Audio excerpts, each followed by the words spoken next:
Muito bom, muito bem. Muito boa tarde a todos. Bom dia, boa tarde, boa noite, dependendo de onde a gente esteja. Aqui é boa tarde, aqui em São Paulo faltam 3 minutos para as 18 horas e a gente vai dar início à nossa live, cujo título é Prisioneiro da Grade de Ferro, Carandiru e outras histórias 17 anos depois, né? Esperando aqui chegar a galera, esperando chegar as pessoas aqui para nos acompanhar, quem vai nos dar a honra da audiência. Opa, já está aqui Dani Nefusi. Olá, Dorberto, grande Lila. Muito bom. Eu comecei aí uns minutinhos antes aí para dar tempo da galera chegando. Então é isso. A gente vai bater um papo aqui hoje, vamos trocar uma ideia, vamos conhecer um pouco mais da minha caminhada, da minha trajetória. Carlão, grande Carlão, salve, man! Isso aqui vai ficar muito bom, isso aqui vai ficar muito bem. Um monte de gente boa chegando. Espero que vocês todos estejam muito bem. É, Vamos falar da minha caminhada, da minha profissão, né? Eu sou um técnico de iluminação cênica, trabalho principalmente com teatro, mas também trabalho com shows, trabalho também com eventos. E devido à pandemia da Covid também, toda a minha categoria está sem trabalho, né? Então foi uma maneira muito interessante de a gente poder se comunicar e poder fazer alguma atividade, fazer algum trabalho aqui através da internet, né? Olha só, já um monte de gente chegando, que bacana, que bacana. Almir, Cris, Pando, Celina, minha irmã querida, Pagu, grande Dani, Wagner, Vivi, Kamala canta. Quantos amigos, que legal. Então isso aqui vai ser muito bom. A gente já está aqui quase há um minuto, daqui a pouco a gente dá início e eu vou tentar estruturar isso aqui de uma maneira assim. Eu não tenho a minha primeira experiência aqui em transmissão ao vivo, né, em bate-papo assim, é uma forma estranha. Eu sou muito afeito ao bate-papo presencial, né, a coisa, né, o contato. Então,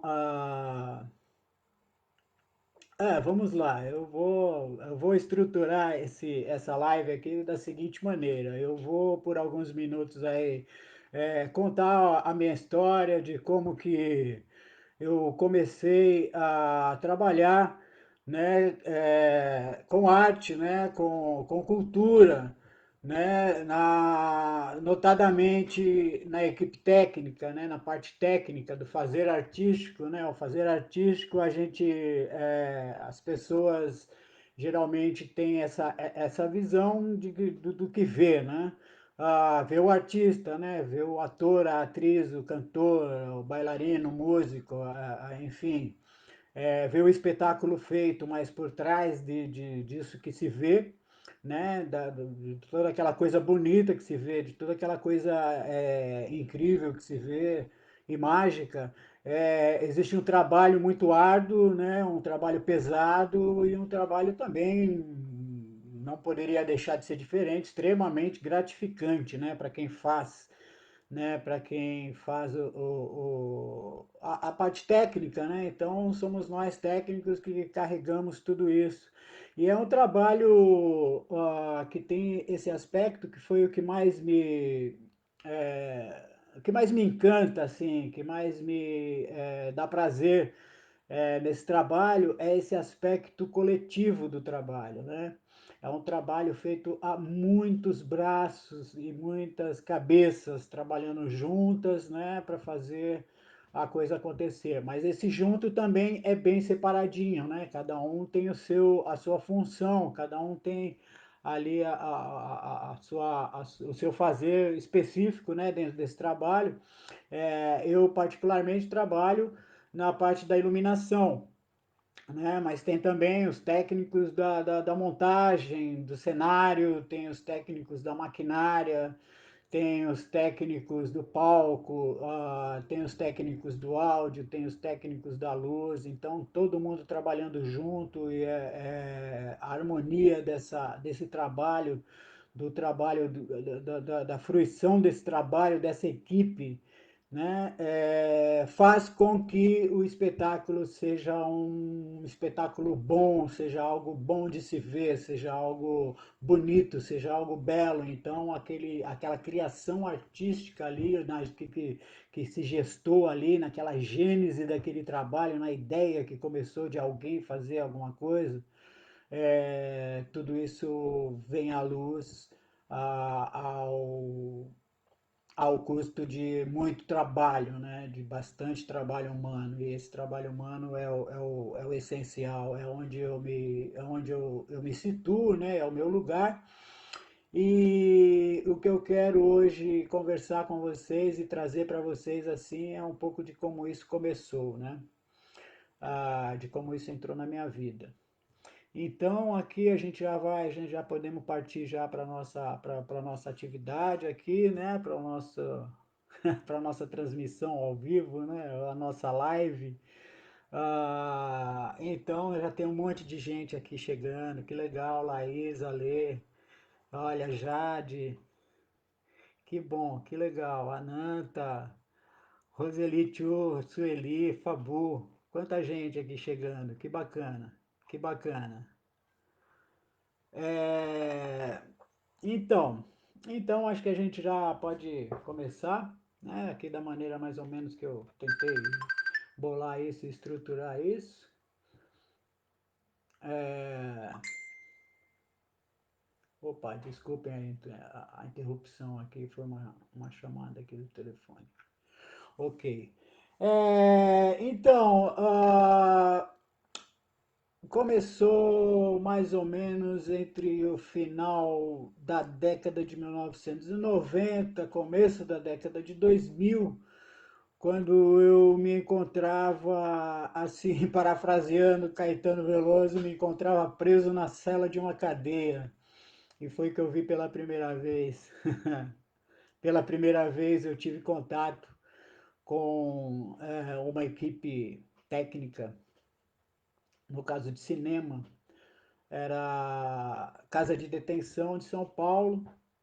Eu estava ali, né, por motivos que não vêm ao caso agora, mas assim, numa idade já que já passado já dos 30 anos já, e dentro de um sistema que é muito questionável, muita coisa, é um sistema problemático, que é o sistema prisional, o sistema penal, né? Um sistema que presume a punição através da privação de liberdade, com um propósito de reclusão com o propósito de reinserção, né? De ressocialização. Né? Essa é basicamente a ideia de se manter pessoas presas, né? É o que se diz. Mas o sistema ele não oferece isso e a sociedade muito menos. Né? O sistema, ele cumpre o sistema, a prisão cumpre seu papel, né? Que é tirar da sociedade. Mas a sociedade, ao fim e ao cabo do cumprimento da pena, ela não acolhe, né, essa pessoa, né, egressa desse sistema.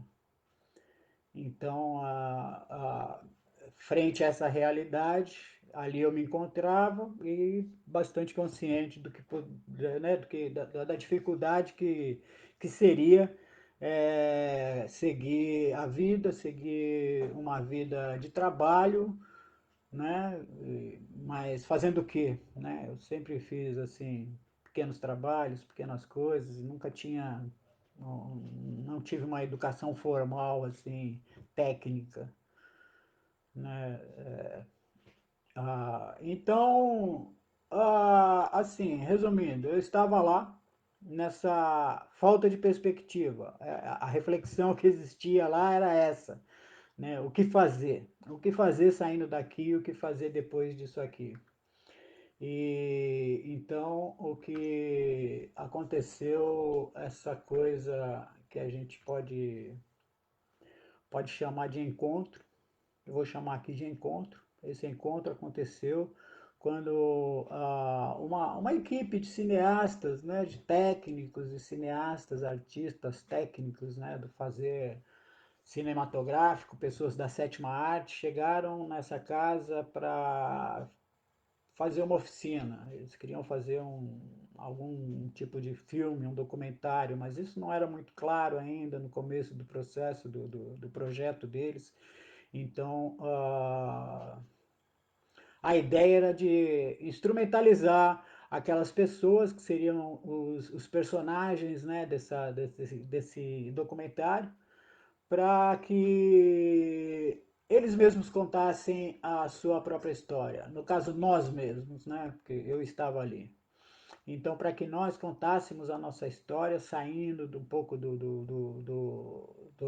formato de um documentário convencional, né, onde você tem um plano, né, um planinho ali, um primeiro plano, onde está a pessoa, onde tem um entrevistador fora do quadro, né, do lado da câmera e fazendo X perguntas e a pessoa dando Y respostas e falando sobre aquilo. Então, o formato que eles pretendiam para o documentário era outro. Era que as próprias pessoas contassem a sua história. Então, vamos instrumentalizar essas pessoas, ensinar elas a operar, a usar o equipamento, a fazer, a filmar, a escrever, a escrever um roteiro, a decupar, e filmar, e captar som, captar a imagem, né? E assim foi. Foram 7 meses com essas pessoas, né? A equipe do Paulo Sacramento, ah, e E entrando lá, indo para lá todo dia. Todo dia não, mas toda semana, durante 7 meses. Então ali eles ensinaram pra gente o básico, né, que precisava pra gente operar uma câmera e captar um som e escrever alguma coisa e tal. Então, esse foi um encontro, ali foi um encontro, porque a princípio eu vi como que se diz, não, não, eu podia chamar de um panfleto assim, mas era uma mensagem escrita no papel sulfite, colada nas paredes lá dos pavilhões. Mas como eu trabalhava já no presídio nessa época, eu trabalhava no setor de educação do presídio, né? Eu era monitor de educação, eu dava aula de português.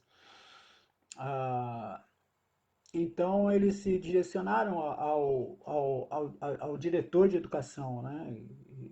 Para propor essa oficina, né? Então foi muito bem acolhido também, um diretor também muito bom, né, nesse sentido, que também ele deu toda a liberdade para eles fazerem o trabalho, todo o acesso para eles, né? E isso foi muito importante. Mas no princípio eu achava que era um curso de vídeo, eu a primeira coisa que eu pensei era em fazer esse curso, aprender a manejar uma câmera de vídeo, e isso já poderia me dar algum suporte, né, de material, né, para trabalhar depois que eu saísse, né? Então, né, vamos filmar casamento, fazer alguma coisa, né? Filmar festa, filmar evento.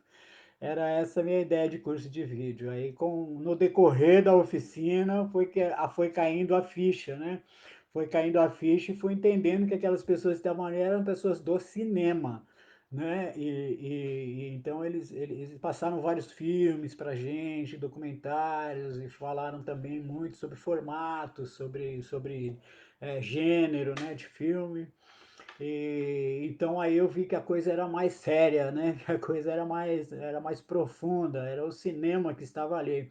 Então assim foi o contato, assim se deu o contato. Então esses 7 meses se passaram muito rápido. Eles foram embora e a vida continuou ali naquele lugar. Eu fui depois transferido numa progressão de regime para um outro lugar de regime semiaberto. Inclusive, nesse lugar de regime semiaberto, uma colônia, que chamam colônia, né, mas não é esse o nome técnico, é um presídio mesmo, mas é um semiaberto, onde a gente tinha um galpão, onde a gente podia trabalhar durante o dia e voltar para o dormitório à noite. E, curiosamente, só uma mera curiosidade, foi ali no refeitório daquele presídio que a gente viu a 11 de setembro. Mas isso é só um parênteses, não tem nada a ver. Enfim, depois desse semiaberto, aí a progressão de regime é a próxima etapa do regime, é a liberdade condicional, é o libertamento condicional. E então já pude voltar para casa e passar a carimbar uma carteirinha lá mensalmente. Tinha todo um conjunto de regras que tinha que seguir, né? De não estar na rua depois das 10 da noite, não viajar, não sair da cidade sem permissão, né? Do judiciário, né? Do juiz de execução penal. E enfim, nesse período já 2002, né, aconteceu a demolição parcial, né, a demolição parcial da casa de detenção. E então a equipe do filme me chamou para participar da filmagem disso, inclusive para quem conhece, para quem já viu o documentário Prisioneiro da Grade de Ferro, essa é a cena inicial, é a cena de abertura do documentário, é a implosão, né? Aquela implosão que teve em 2002 e foi montada ao contrário, foi uma coisa assim maravilhosa. Em 2003 esse filme concorreu no festival É Tudo Verdade, que é um festival de documentários daqui da cidade de São Paulo, que acontece também anualmente, e foi muito aclamado nesse festival. Essa cena inicial da implosão ou da desimplosão, né, que foi uma implosão rodada ao contrário,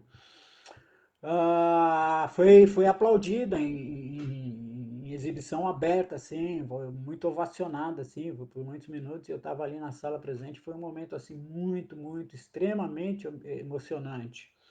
E a partir dali, já aquele contato que já havia sido estabelecido no curso, né, lá dentro do presídio, esse contato foi já estava estabelecido, então foi consolidado, né? Então eu fui chamado para trabalhar pelo cara responsável pelo som direto, né, que foram dois técnicos muito importantes no meu aprendizado e na minha formação, né, que um deles é o Márcio Jacovani e o outro também é o Luiz Robin.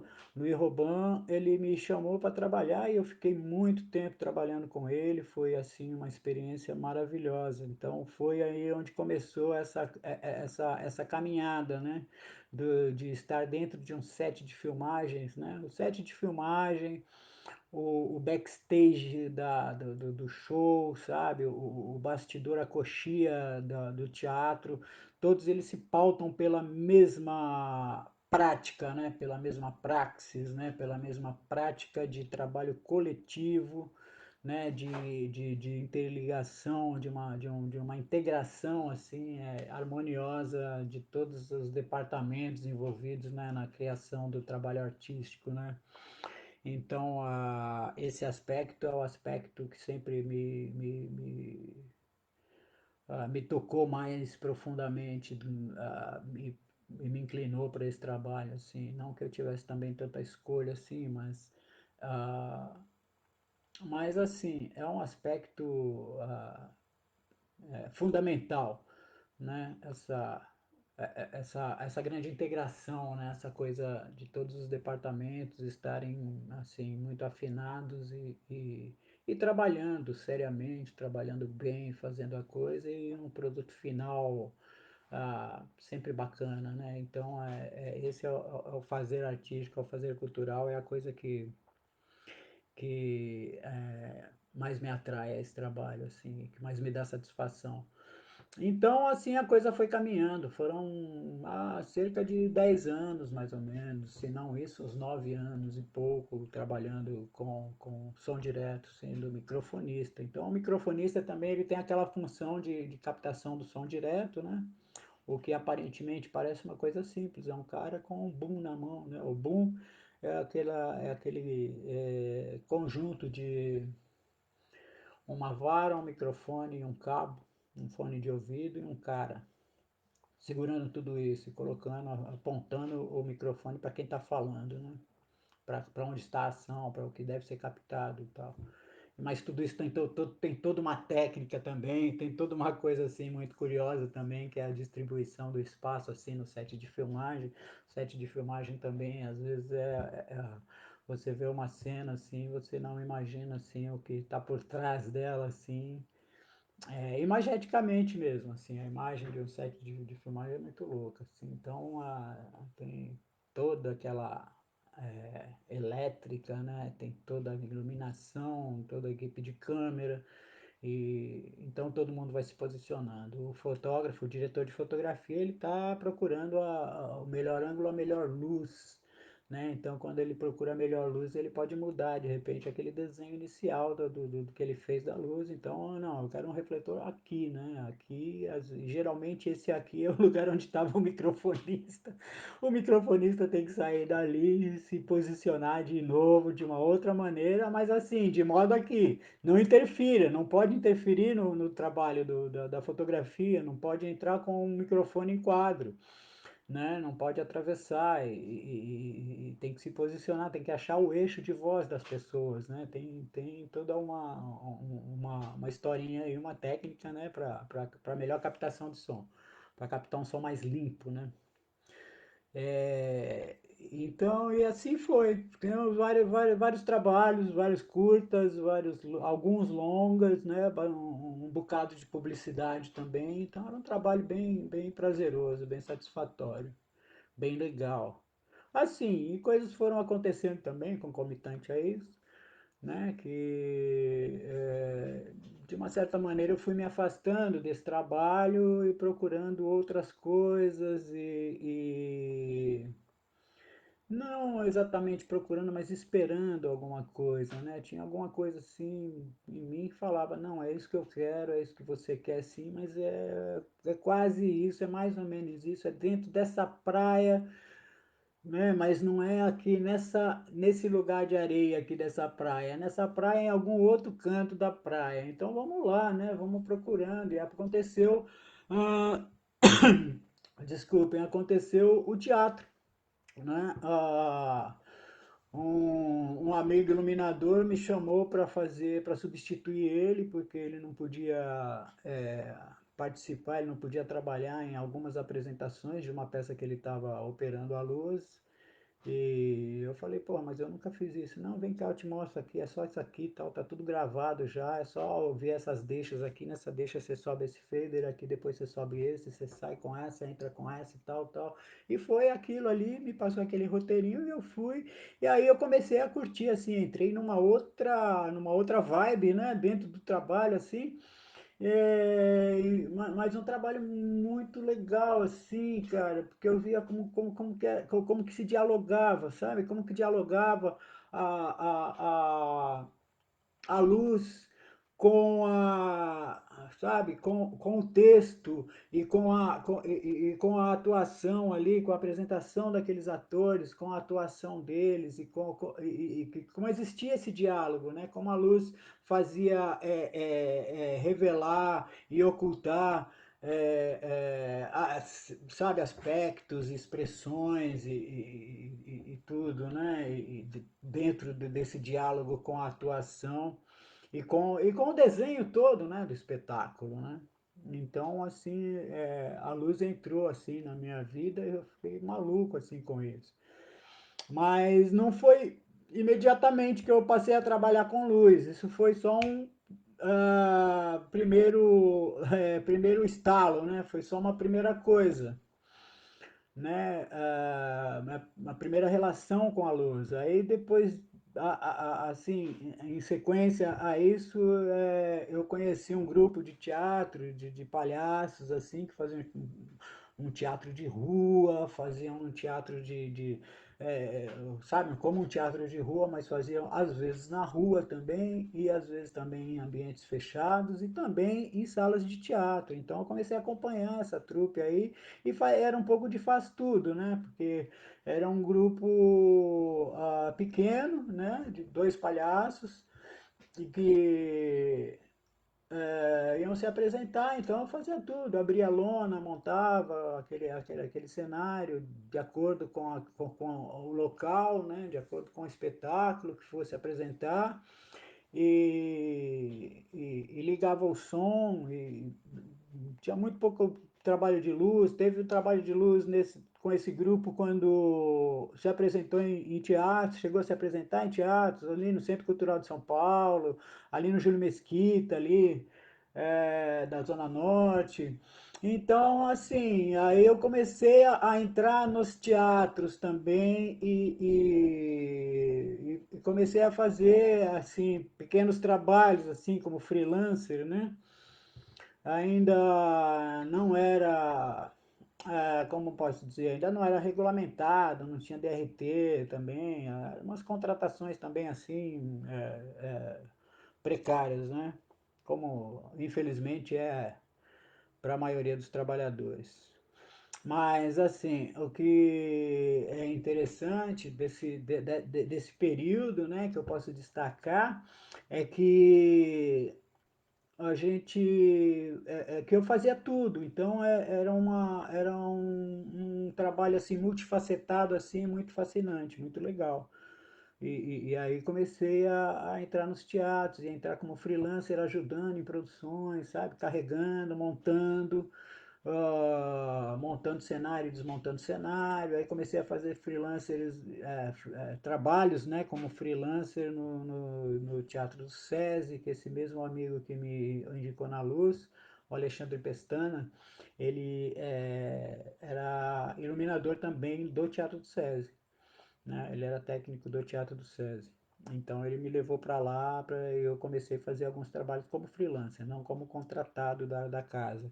Até que em pouco tempo apareceu uma oportunidade, mas aí no caso era como contra-regra, que era a vaga que tinha, né, para o teatro. Era para contra-regra, então eu fui, eu estudei também, né, parte né, desse métier também, além do que eu já sabia, mas eu não sabia, assim, as coisas técnicas, assim, que precisava saber, né, sobre cenário, sobre caixa preta, sobre maquinário de teatro e tal. Então, eu fui lá, era um processo seletivo, né, de algumas pessoas, algumas dezenas de pessoas, disputando uma vaga, e consegui essa vaga e comecei a trabalhar no Teatro do SESI. Então essa foi a maior a, mais tempo, né, onde eu passei mais tempo trabalhando no teatro, foi dentro do Teatro do SESI, né, do Teatro do SESI da Avenida Paulista, e primeiramente como contra-regra. Fiquei um pouco tempo como contra-regra, tentei uma nova vaga, tinha aparecido, um novo processo seletivo, dessa vez para maquinista, e para maquinista eu não consegui, não rolou. Né? Eu fiquei, sei lá, terceiro lugar, segundo, eu não me lembro exatamente, mas tinha uma outra pessoa, mas também um parceiro que se tornou um grande amigo também. E, e de repente pintou a vaga para iluminador, para técnico de luz. Aí sim eu fui, aí eu já tinha estudado, já tinha feito um curso de luz, eu já estava já com esse horizonte, com essa perspectiva de trabalhar com a luz. eu estava trabalhando com a contrarregragem, né, e ajudando na maquinário, então era um trabalho muito louco, porque o contra-regra, naquela casa, né, naquele teatro especificamente, como tinham diariamente dois espetáculos, um espetáculo infantil e um espetáculo adulto à noite, então existia uma montagem e desmontagem de cenário total todos os dias, né? Todos os dias assim, todos os dias de espetáculo, né? Que é espetáculo de quarta a domingo.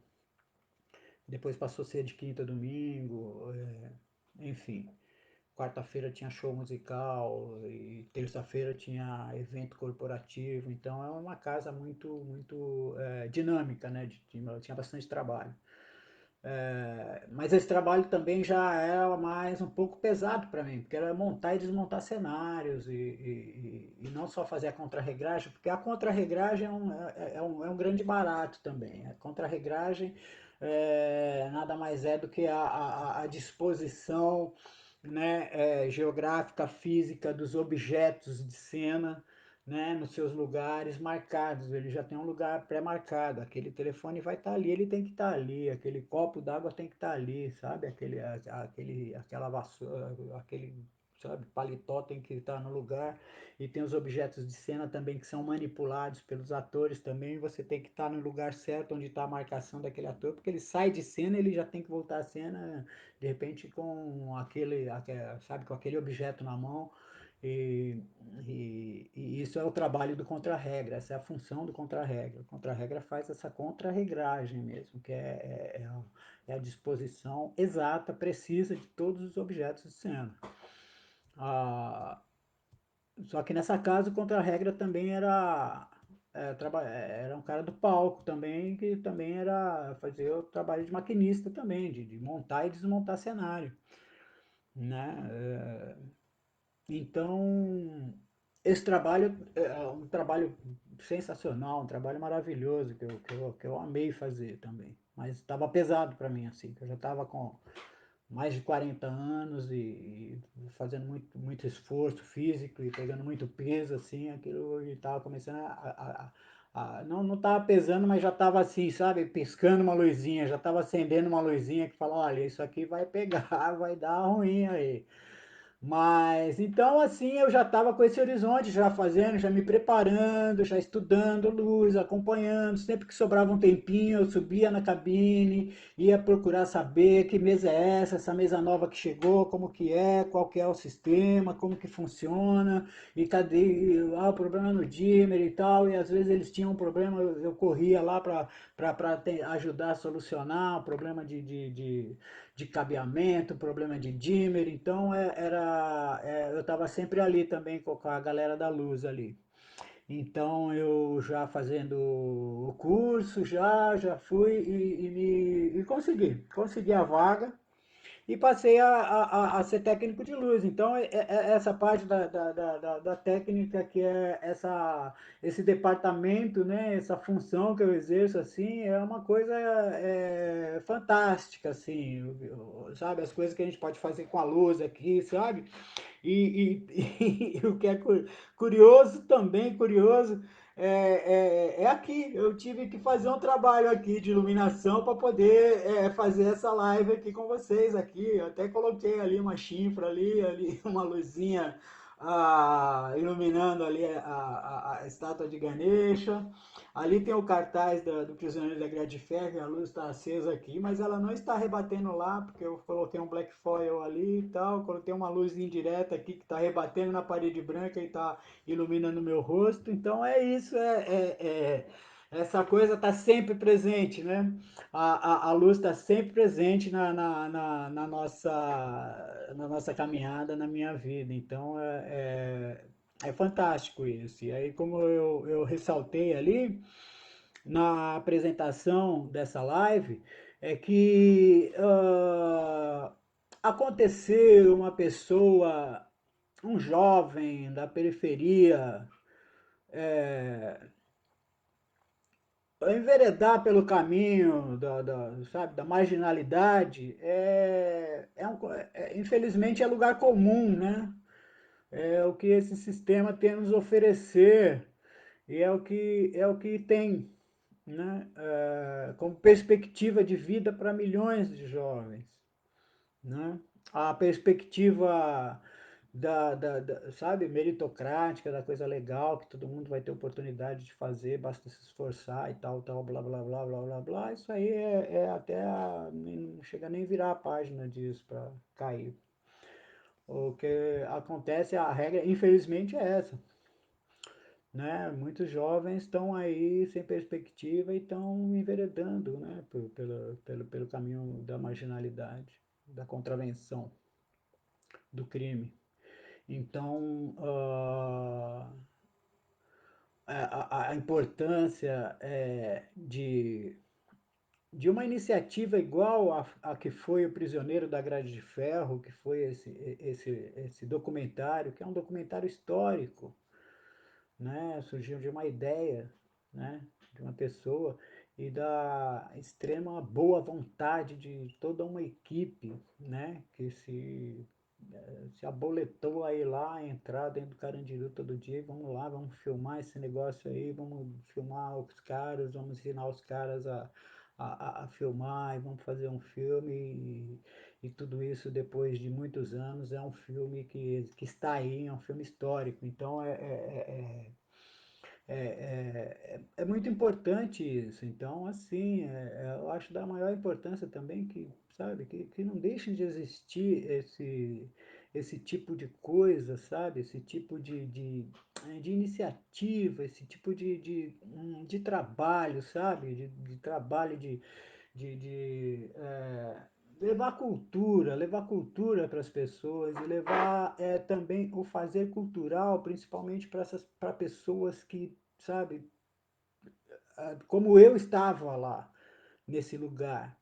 E eu estava tão ávido de algo, sabe, que me encaminhasse, que me desse uma mão, assim, que falasse, não, vamos lá, vamos fazer, eu te mostro como é. E como sempre foi, né, na minha vida, eu, assim, as coisas da minha vida profissional, né, eu digo, da minha vida como técnico, sempre foi assim, um aspecto do trabalho técnico que eu acho fantástico, que o profissional bacana da técnica, ele é aquele cara que ele não retém a informação, ele dá assim, sabe? Ele tem generosidade de dar esse conhecimento, de dar o conhecimento, de passar o conhecimento, porque sempre vai encontrar um interlocutor que está ávido por aquela informação, por aquele conhecimento, né? Então eu estava assim tão ávido daquilo e aquelas pessoas apareceram naquele lugar, naquele local e tudo se transformou, né? Minha vida realmente se transformou. Eu abriu assim a coisa, assim minha mente fez, sabe? Abriu assim, olha só como que se faz, né? A gente sempre tem a curiosidade, como é que se faz um filme, como é que se faz uma peça de teatro, né? Tudo aquilo, você vê aquilo perfeito e bonito, mas aquilo é um caos organizado, aquilo ali era um caos, era um monte de gente, sabe, para fazer um monte de coisa, mas a maneira de se organizar aquilo e o trabalho de toda a equipe que faz com que aquilo se organize e que aquilo aconteça, essa é a coisa, essa é a mágica, né? Essa é a mágica da coisa, né? Desse fazer. Então, bom, eu já passei aqui um bom tempo aqui, eu acho que dei conta de contar mais ou menos como que foi essa caminhada e a caminhada como que está até agora. Então eu queria agora, agora nos próximos minutos aqui, fazer uma, fazer uma trocação aqui com vocês, né? Interagir um pouco mais aqui. Eu já estou vendo que já foi passando aqui. Infelizmente isso aqui eu não sei organizar isso. Deve existir alguma forma.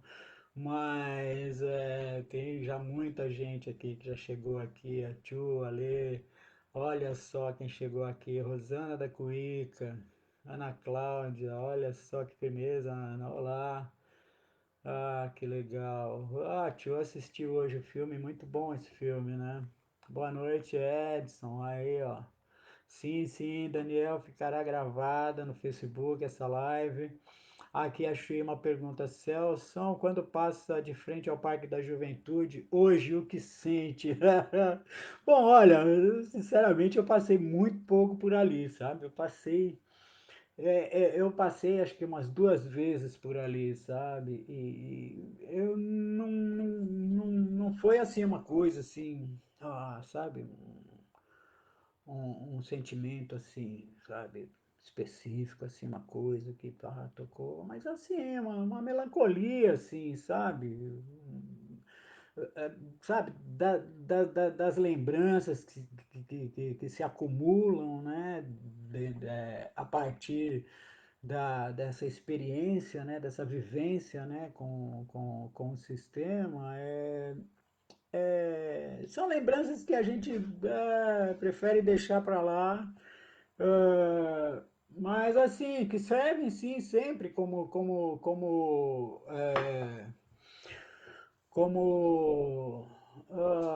guias, né? Como coisas assim, como ensinamentos mesmo, sabe? Como experiências mesmo que vão te ensinar uma coisa, mas notoriamente te ensinar o que não fazer, ao que não desejar, né? Ao não desejo, te levam ao não desejo, né?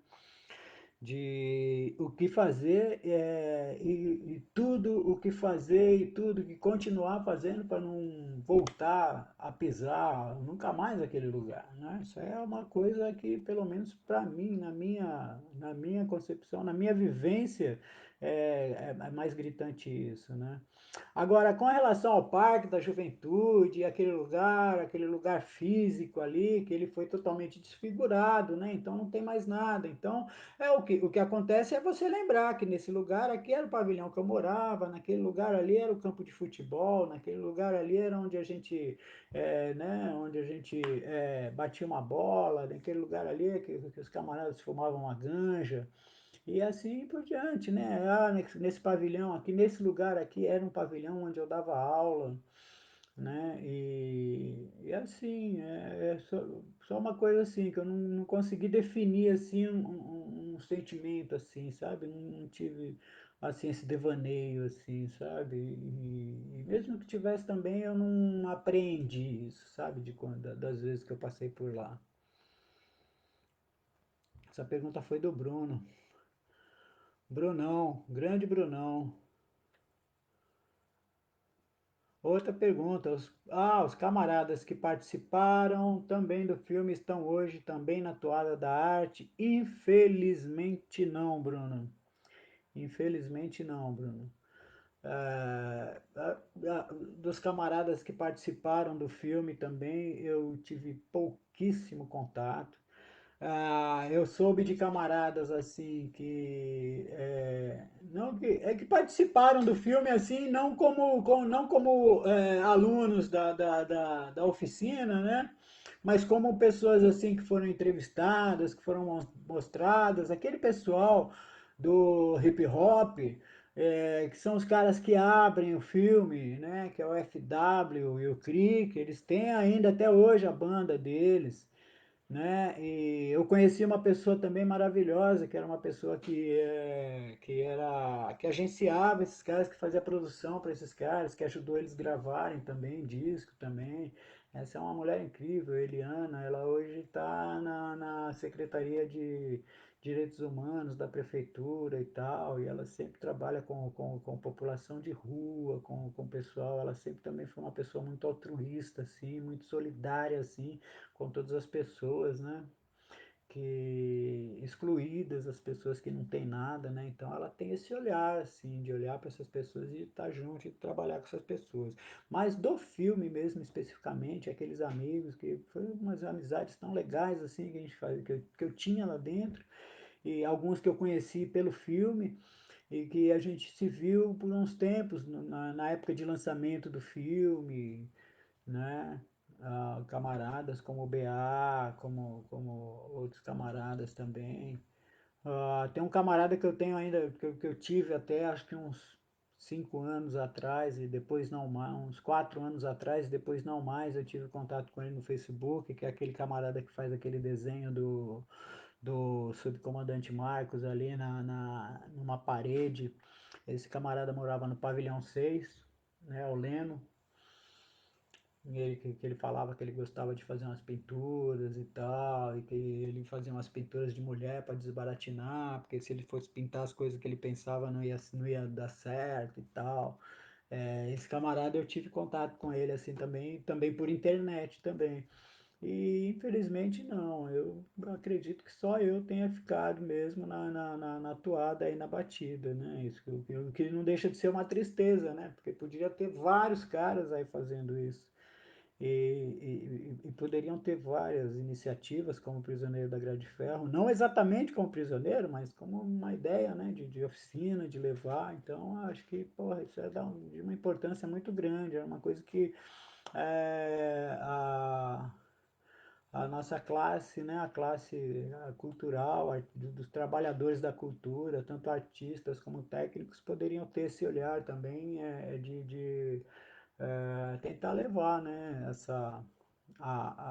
levar esse ofício, levar esse fazer, levar cultura, levar arte para esses lugares, né, que são pessoas que estão excluídas da sociedade, são pessoas que estão abandonadas praticamente, né.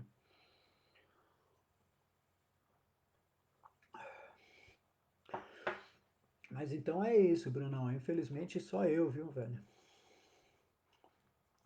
Aqui as coisas vão passando aqui, olha.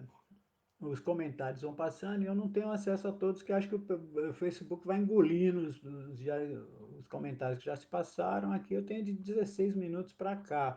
Mas continuando cumprimentando aí também e aproveitando também para deixar um grande salve aí para a galera de São Mateus, né? Para o meu grande camarada Pedro, né? Toda a galera de São Mateus que está aí com a gente, sabe? Toda essa galera também, eu queria cumprimentar, assim, uma saudação especial também ao Espaço Cultural Mané Garrincha, que está aqui. A galera do Mané Garrincha está aqui, não sei se tem galera do SATED, deve ter alguém do SATED aqui. Oh, eu já vi também que tem do movimento SOS Técnica SP, tem gente aqui, então eu quero dar um grande salve aí para toda a galera do SOS Técnica SP, meus bons camaradas. Ah, Edson, olha, o Edson é um grande camarada também. Meu grande camarada que a gente se trombou aí nessas caminhadas aí. Ele sabe da minha caminhada, ele conhecia a minha caminhada ainda antes do Carandiru. E estamos aí.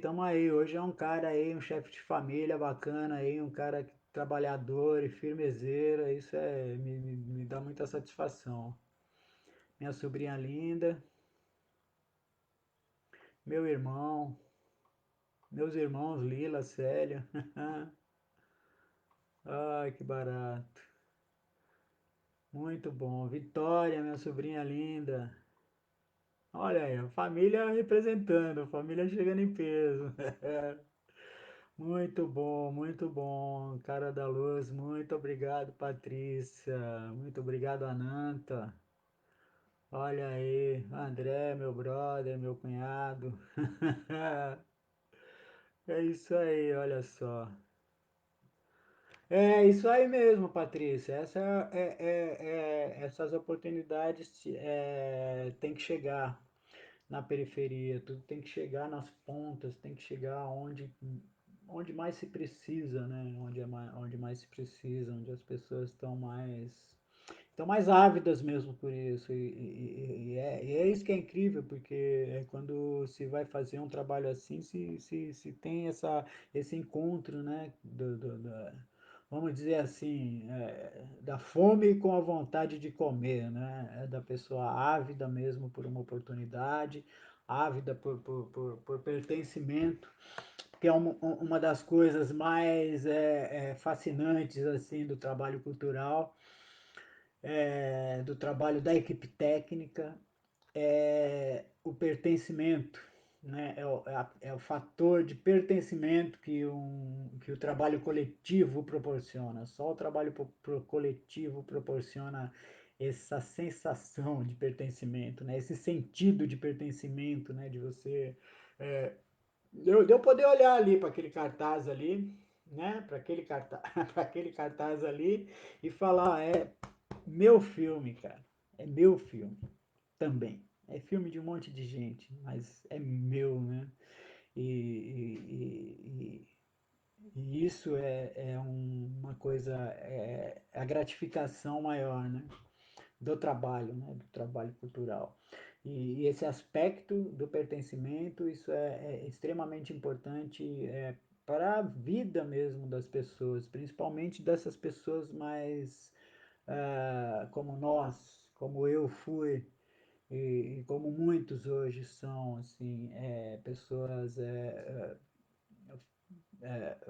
que estão numa situação vulnerável, sabe? Numa situação de vulnerabilidade, a situação social de vulnerabilidade, né? No lugar da vulnerabilidade. Para essas pessoas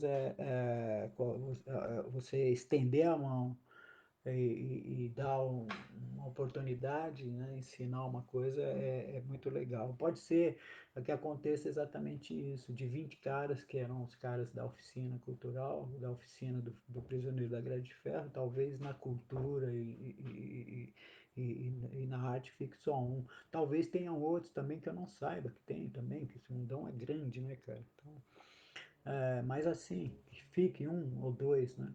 E outros que não queiram, não precisem, ou não possam, ou não consigam, enfim. Mas eu acho que vale a pena, acho que vale muito a pena, viu, Patrícia? Eu acho que é um sonho bom de ser sonhado, sim, esse, né? Que possa, né? Mudou vidas, é isso mesmo, tio. Mudou vidas. Ah, então estamos aí, ó. É isso aí. É isso aí. Estava lá, a gente estava lá, né, Edson? A gente estava lá. Ah, que legal, muitos camaradas aqui cumprimentando. A Nanta pede para falar do filme Prisioneiro da Grade de Ferro. Eu estou falando do filme Prisioneiro da Grade de Ferro. O filme Prisioneiro da Grade de Ferro, falando mais especificamente da obra artística, né? Para quem não teve oportunidade ainda de ver esse filme, veja esse filme e entenda um pouco disso que eu estou falando e de muito mais coisas que vão surgir, porque é um filme assim, ele é um filme imenso. Ele tem uma dimensão assim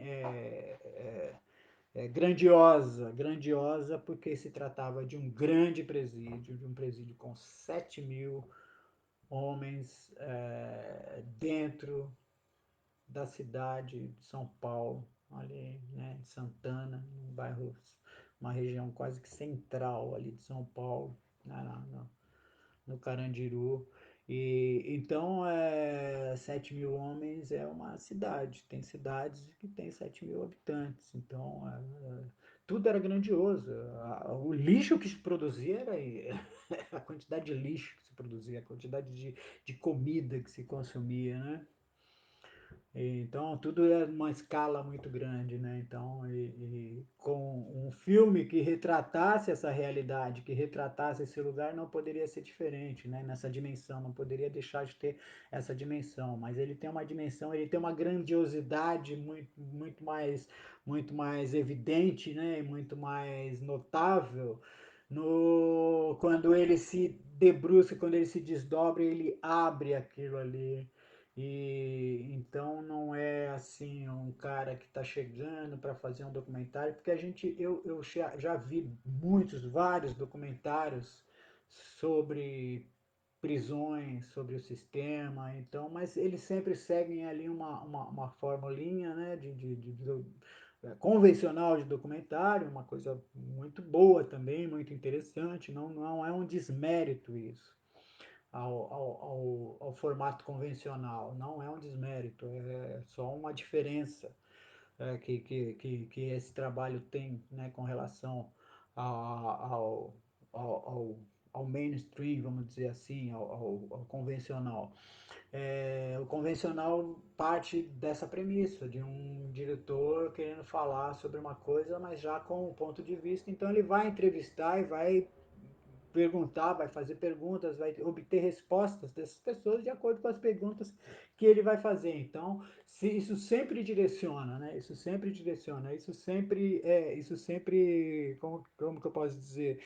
Isso sempre revela um direcionamento, né? Uma vontade, né? De o que, que eu quero que essa pessoa fale, que o meu entrevistado fale. Isso aí tem grandes documentários assim que são assim, isso também é uma coisa sensacional também. Isso aí, como Eduardo Coutinho, sabe? Tantos documentaristas aí que são geniais em fazer isso, né? Em saber tirar as coisas, né? Então, assim, Mas o Prisioneiro da Grade de Ferro tem essa diferença, esse diferencial, essa particularidade, porque ele foi lá para falar, não, então você vai mostrar, eu não sei o que que tem aí dentro, eu não sei como que é aí dentro, você que vai me dizer como é que é, então toma aí a câmera na mão. Eu tinha visto isso, a gente acabou vendo isso depois de um tempo, vi um dos grandes cineastas, né, dessas pessoas que foram para lá, né, dessa grande equipe, é um saudoso que já não está mais entre a gente, né, o saudoso Aloysio Raulino. Eu não tenho certeza disso, pode ser uma grande especulação que eu esteja fazendo, mas eu acho que foi a primeira vez que se viu isso, de se estar documentando uma pessoa e de dar a câmera na mão. Acho que ele estava fazendo um documentário, se eu não me engano, sobre a região das docas lá de Santos e tal, entrevistando umas pessoas, e de repente ele deu a câmera na mão de um cara e o cara começou a fazer uma coisa assim, uma cena. O cara fez um plano assim, lindo, poético, assim, falando de coisas e tal. E, assim, foi muito louco. Ele falou, e acabou entrando, isso entrou no filme, né? Tem esse aspecto também, eu vi nesse documentário do Marcelo. Oh, meu. Do Marcelo Pernambucano, eu esqueci o sobrenome dele.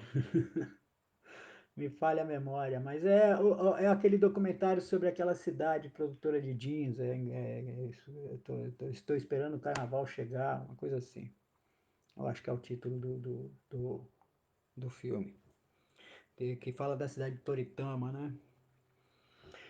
Então ele também faz isso, né? Ele também usa esse recurso quando ele vai, quando tem o carnaval, que é o tão esperado carnaval, mas ele não vai com a galera, ele deixa a galera aí no lazer deles lá e toma a câmera aí e você faz você capta lá. E assim, os caras captaram assim, tem uma cena muito louca, assim, bastante poética, assim, né? Né, do pessoal curtindo e do pessoal ali no, num bailinho ali, né? Num bar ali com música, né? Num bar com música ali, e o pessoal rangando e faz. Enfim, tem várias coisas, vários aspectos, mas aqui, assim, o que eu quero dizer, eu não quero trazer detalhes de coisas, de obras, não. O que eu quero dizer é essa grande coisa, esse grande barato, essa grande sacada do Prisioneiro da Grade de Ferro, que é o documentário onde o documentado, o personagem do documentário, né, o objeto de atenção daquele documentário não é uma pessoa que está ali, ele atua e ele interfere e ele fala, não, isso aqui é importante de se mostrar. Então a proposta do filme era essa, o que, que você acha legal mostrar? Então escreve aí, escreve um roteiro, decupa, faz aí, a gente filma e vamos fazendo. Então foi assim, com várias pessoas. Desculpa. Com o cara que queria mostrar a oficina de costura de bola, com o cara que queria mostrar a igreja, com o cara que queria mostrar o trabalho da pastoral, e assim foi.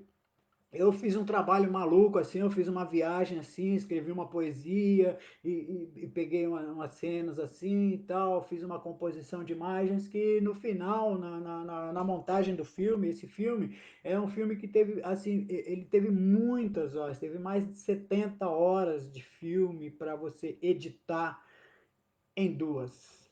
né? Então, tinha que ter um rigor, tinha que ter algumas escolhas, né, que fossem costuradas por um rigor técnico, né, e imagético, e que dialogasse com a proposta do filme, né? Então foi esse trabalho, o trabalho de montagem desse filme foi assim também outra coisa hercúlea assim também do Paulo e da equipe que ajudou na montagem, o Francho, o I, toda uma equipe maravilhosa também, né? E que eles conseguiram um belo trabalho, mas as minhas imagens não entraram no filme, então eles me deram o presente de abrir e de fechar o filme. Eu fechei o filme com tocando a música do Raul Seixas e abri o filme fazendo um café.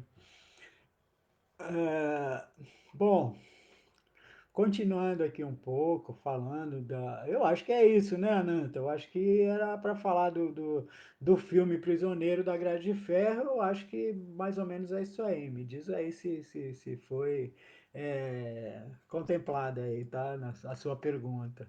Elaine, boa noite. Salve, salve. Adriano. Ah, o Adriano tá com problemas para acessar a live, mas não esquenta a cabeça não, Adriano.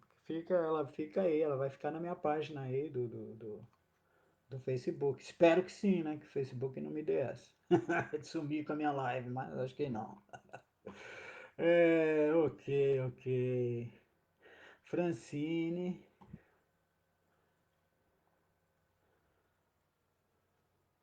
Ah, sim, sim, Francine. Ah, olha só, eu tava pensando nisso um pouco antes de fazer a live, como que eu me apresento. Eu sou o Celso e eu sou o Harry, né?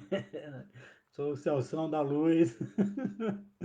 Né? Mas é assim que eu, minhas filhas e amigos queridos chamamos, amigo verdadeiro, inteligente, olha que bacana, muito obrigado, minha fã, sempre meu amigo querido. Pode crer, vocês estavam lá, vocês fizeram parte, né? Vocês fizeram muito parte da minha caminhada depois de tudo, né? Depois que eu saí de lá e acompanharam tão de perto assim toda a minha caminhada né, no cinema e no teatro, né? Francine. Francine é uma grande artista plástica, uma grafiteira e ela faz um monte de coisa bacana, maravilhosa. É uma artista plástica sensacional. Eu recomendo também que conheçam, procurem, pesquisem a Froza. Ela está nas redes como Froza. Daniel pergunta aqui como está o movimento dos técnicos de espetáculos. Olha, Daniel, o movimento dos técnicos de espetáculos está vivendo assim teve um ascenso, né? É um movimento que teve um ascenso porque teve uma mobilização muito grande em torno desse desastre, né? Sanitário, né?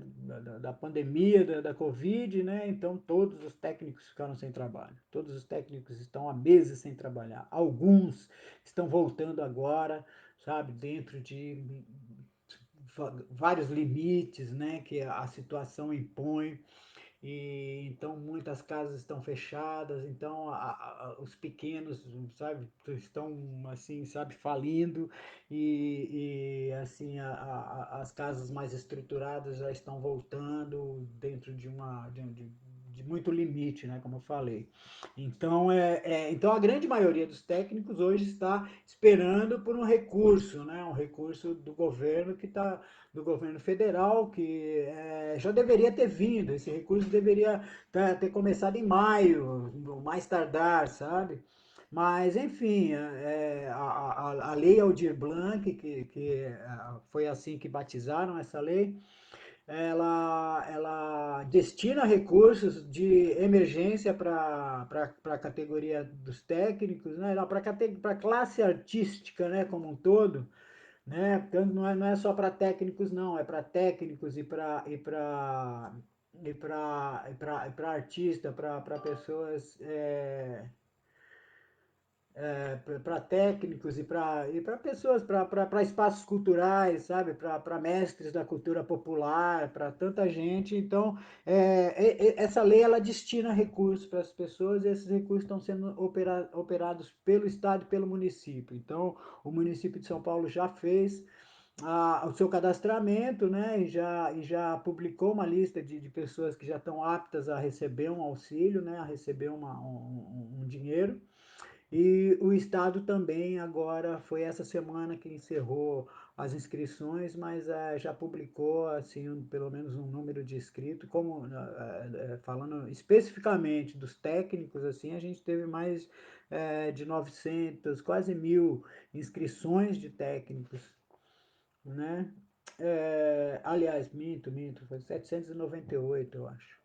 Bom, enfim, alguém da SOS Técnica aí, por favor, me atualize e me corrija para não dar a informação errada aqui.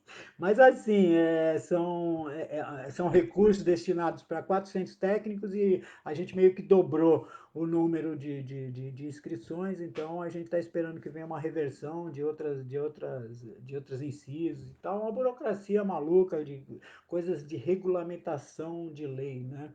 Que é o grande lance, né? A grande coisa burocrática, né? Da operacionalização de um auxílio assim. Mas dentro dessa conjuntura aí, a categoria dos técnicos tem se mobilizado. Então, muito pela solidariedade, existe assim muito pouco consciência de classe, mas existe muita solidariedade de classe, né?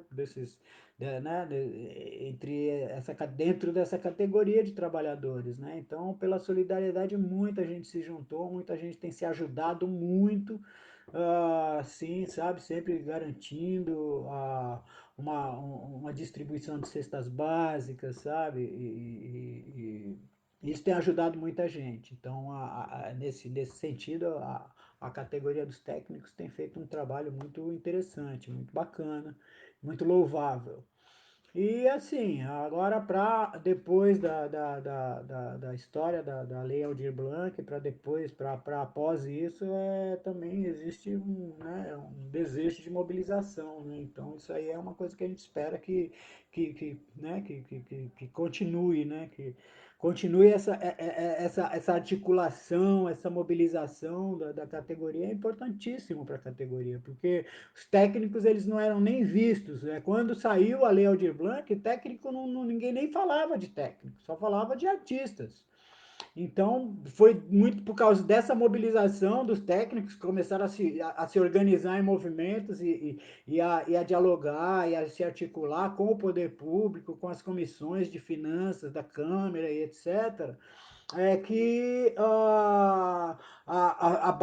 sob essa pressão, essas comissões que elaboram esses editais, essas leis, dedicaram linhas específicas dos editais para técnicos. Então, isso foi um avanço, né?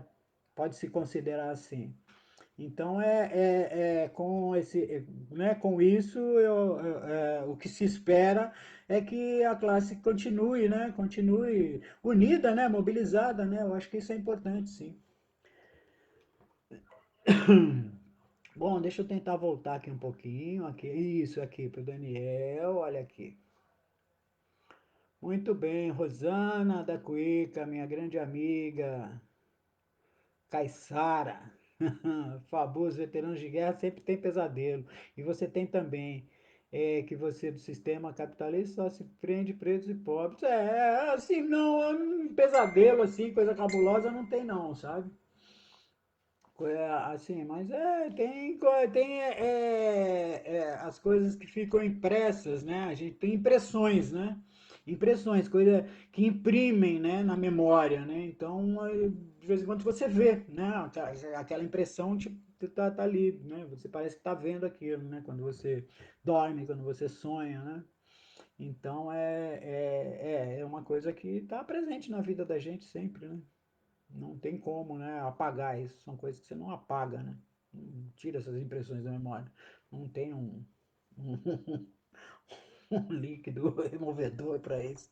Você passar um paninho ali, acabou, sai a impressão, né? Não, a impressão fica sempre. E cabe a gente saber o que fazer com ela, saber aprender, o que aprender dela, o que tirar dela, né? Legal, Ana Paula e o Augusto, né? Eu tenho saudade de vocês também. Muito obrigado pelos votos aqui de sucesso. A Sueli ficou curiosa, os dois palhaços eram os Charles. Não, não eram os Charles, não. Eles eram uma companhia chamada Circo Navegador. Era Circo Navegador. Tinha o palhaço Surubim e o outro palhaço, eu não lembro o nome. E, mas eram dois caras daqui. E não há mais essa. Aqui, quer dizer, não há mais não. Há sim essa companhia, esse grupo hoje ele está radicado ali ali no litoral norte de São Sebastião.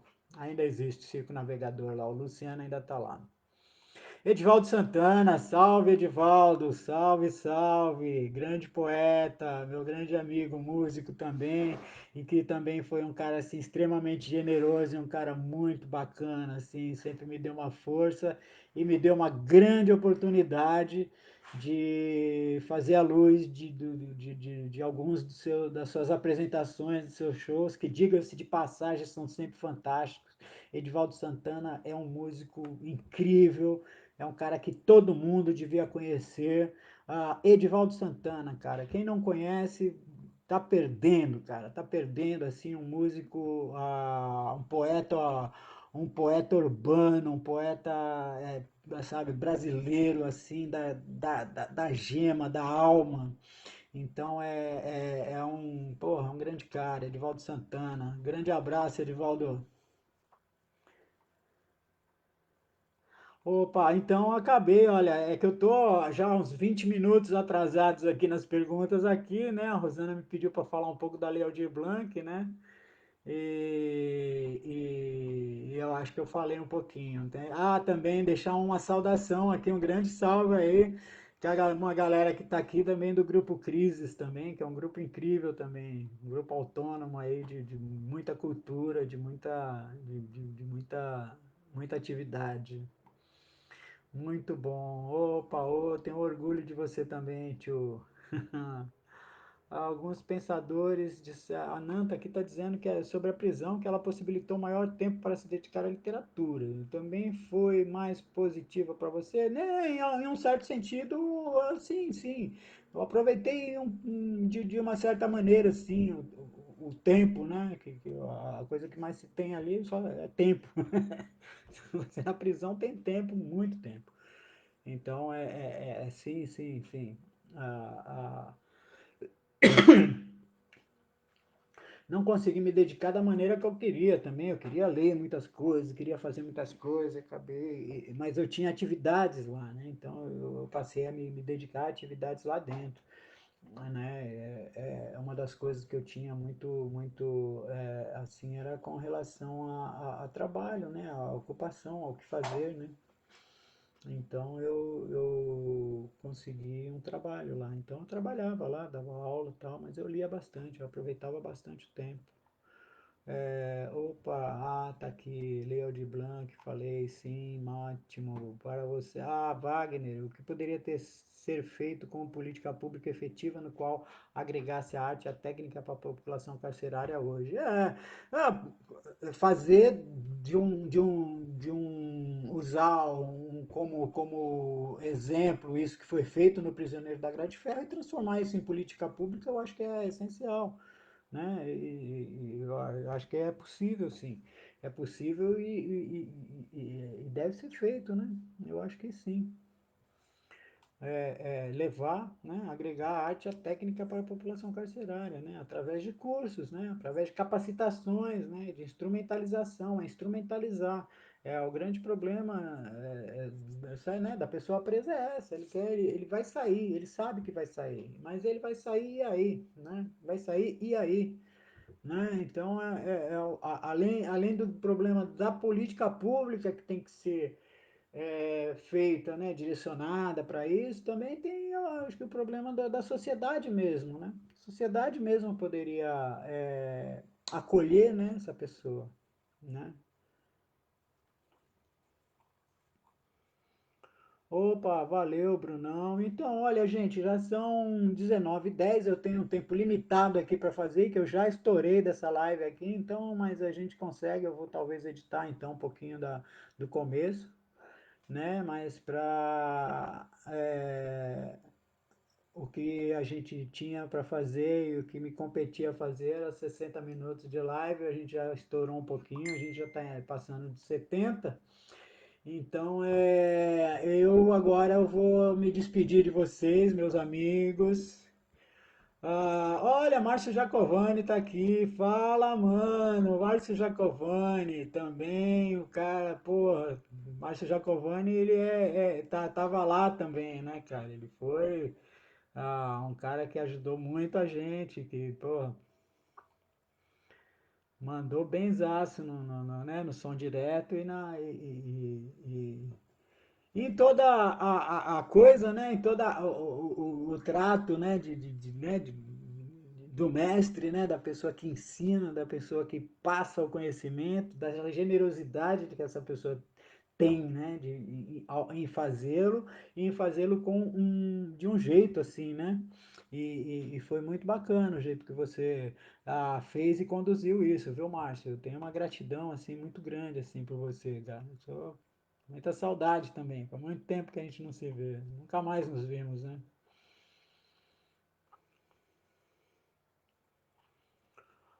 Opa, sim, Pedro.